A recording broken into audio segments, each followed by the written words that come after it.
ನಮಸ್ತೆ ಪ್ರಜಾಮಾರ್ಗ ನ್ಯೂಸ್ಗೆ ಸ್ವಾಗತ. ನಾನು ಪ್ರಕೃತಿ ಪ್ರಭಾಕರ್. ಬನ್ನಿ ಇವತ್ತಿನ ಟಾಪ್ ನ್ಯೂಸ್ ಏನಿದೆ ನೋಡೋಣ. ಬೆಂಗಳೂರು ಸೇರಿದಂತೆ ರಾಜ್ಯದ ಹಲವು ಜಿಲ್ಲೆಗಳಲ್ಲಿ ನೀರಿನ ಹಾಹಾಕಾರ ಶುರುವಾಗಿದೆ. ಇನ್ನು ಈ ರಾಜ್ಯದ ರಾಜಧಾನಿಗೆ ಕುಡಿಯುವ ನೀರು ಒದಗಿಸುವ ಬಗ್ಗೆ ಮಾಜಿ ಪ್ರಧಾನಿ ಎಚ್.ಡಿ. ದೇವೇಗೌಡ ಅವರು ಪ್ರತಿಕ್ರಿಯೆಯನ್ನ ನೀಡಿದ್ದಾರೆ. ಬೆಂಗಳೂರಿನ ನೀರಿನ ಸಮಸ್ಯೆಗೆ ಕಾಂಗ್ರೆಸ್ ಕಾರಣ. ನೀರಿನ ಅಭಾವ ದಿನದಿಂದ ದಿನಕ್ಕೆ ಉಲ್ಬಣಿಸುತ್ತಿರುವುದರಿಂದ ಬೆಂಗಳೂರಿನ ಜನತೆ ಸಂಕಷ್ಟಕ್ಕೆ ಸಿಲುಕಿದ್ದಾರೆ.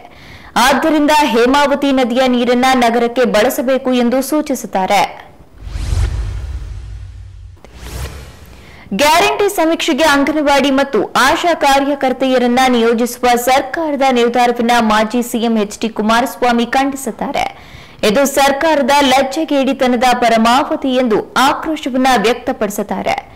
ಈ ಬಗ್ಗೆ ಎಕ್ಸ್ ಜಾಲತಾಣದಲ್ಲಿ ತಮ್ಮ ಅಭಿಪ್ರಾಯವನ್ನು ಹಂಚಿಕೊಂಡಿರುವ ಅವರು, ಪಲ್ಸ್ ಪೋಲಿಯೋ ಲಸಿಕೆ ಅಭಿಯಾನಕ್ಕೆ ನಿಯೋಜಿತರಾಗಿರುವ ಅಂಗನವಾಡಿ ಆಶಾ ಕಾರ್ಯಕರ್ತೆಯರಿಂದ ರಾಜ್ಯ ಸರ್ಕಾರ ಮಾಡಿಸುತ್ತಿರುವ ಗ್ಯಾರಂಟಿ ಸಮೀಕ್ಷೆ ಲಜ್ಜೆಗೇಡಿತನದ ಪರಮಾವಧಿ ಎಂದಿದ್ದಾರೆ.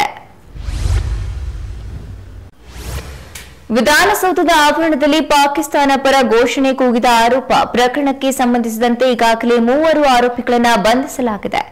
ಅವರಲ್ಲಿ ಮೊಹಮ್ಮದ್ ಇಲ್ತಾಖ್ ಒಬ್ಬ.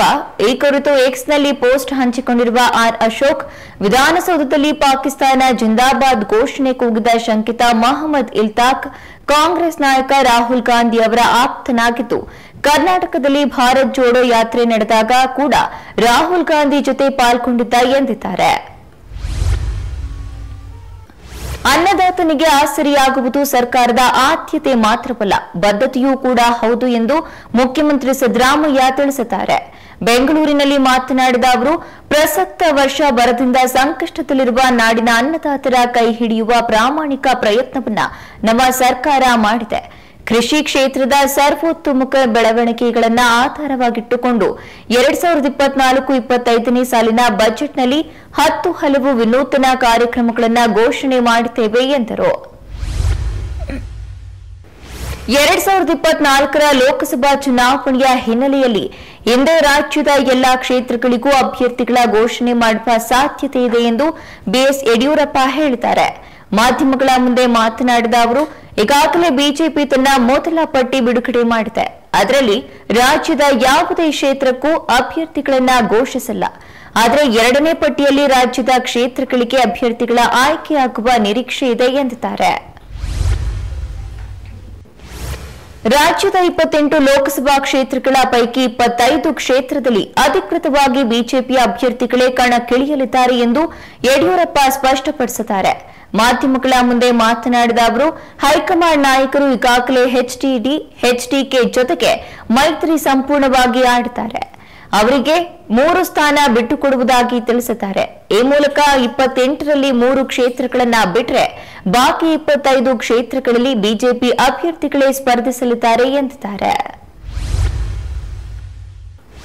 ವಿಧಾನಸೌಧದ ಆವರಣದಲ್ಲಿ ಪಾಕಿಸ್ತಾನ ಪರ ಘೋಷಣೆ ಕೂಗಿರುವುದು ಇಲಾಖೆಯ ಅಧಿಕೃತ ಎಫ್ಎಸ್ಎಲ್ ವರದಿಯಲ್ಲಿ ಖಚಿತವಾದ ಹಿನ್ನೆಲೆಯಲ್ಲಿ ಆರೋಪಿಗಳನ್ನು ಪೊಲೀಸರು ಬಂಧಿಸಿದ್ದಾರೆ. ಪ್ರಕರಣದ ತನಿಖೆ ಮುಂದುವರೆದಿದ್ದು, ತನಿಖೆಯಿಂದ ಬರುವ ಮಾಹಿತಿಯನ್ನ ಆಧರಿಸಿ ಪೊಲೀಸರು ಮುಂದಿನ ಕ್ರಮವನ್ನು ತೆಗೆದುಕೊಳ್ಳಲಿದ್ದಾರೆ ಎಂದು ಗೃಹ ಸಚಿವ ಜಿ. ಪರಮೇಶ್ವರ್ ತಿಳಿಸಿದರು. ಖಾಸಗಿಯವರು ಕೂಡ ಎಫ್ಎಸ್ಎಲ್ ವರದಿ ಬಿಡುಗಡೆ ಮಾಡಿದ್ರು, ನಾವು ಅದನ್ನು ಅಧಿಕೃತವೆಂದು ಪರಿಗಣಿಸುವುದಿಲ್ಲ ಎಂದು ಪರಮೇಶ್ವರ್ ತಿಳಿಸಿದ್ದಾರೆ. ರಾಜ್ಯದಲ್ಲಿ ಯುವಜನರಿಗೆ ರಾಜಕೀಯ ಮತ್ತು ಆಡಳಿತದ ಕುರಿತು ತರಬೇತಿ ನೀಡಲು ವಿಧಾನಮಂಡಲದಿಂದ ಪ್ರತ್ಯೇಕ ಸಂಸ್ಥೆ ಆರಂಭಿಸುವ ಚಿಂತನೆ ನಡೆದಿದೆ ಎಂದು ಸ್ಪೀಕರ್ ಯುಟಿ ಖಾದರ್ ತಿಳಿಸಿದರು.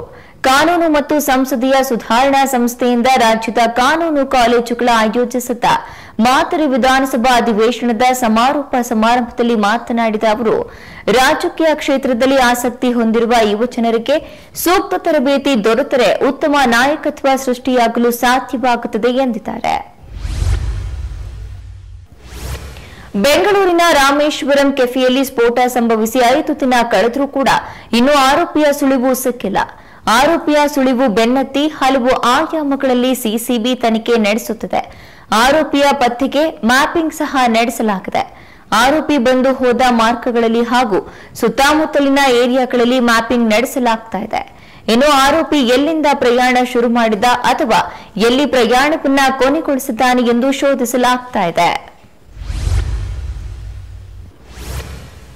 ಧ್ರುವ ಸರ್ಜಾ ನಟನೆಯ ಮಾರ್ಟಿನ್ ಸಿನಿಮಾ ಇಷ್ಟೊತ್ತಿಗೆ ತೆರೆಗೆ ಬರಬೇಕಿತ್ತು.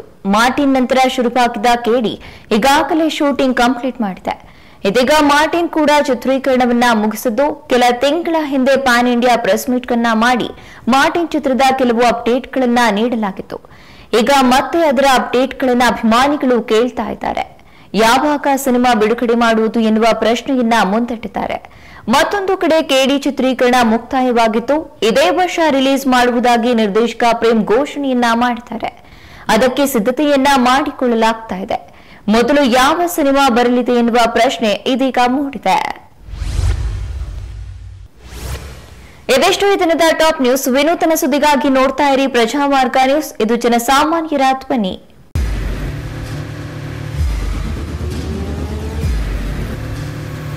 ಪ್ರಜಾಮಾರ್ಗ ನ್ಯೂಸ್, ಇದು ಜನಸಾಮಾನ್ಯರ ಧ್ವನಿ. ನಮಸ್ಕಾರ.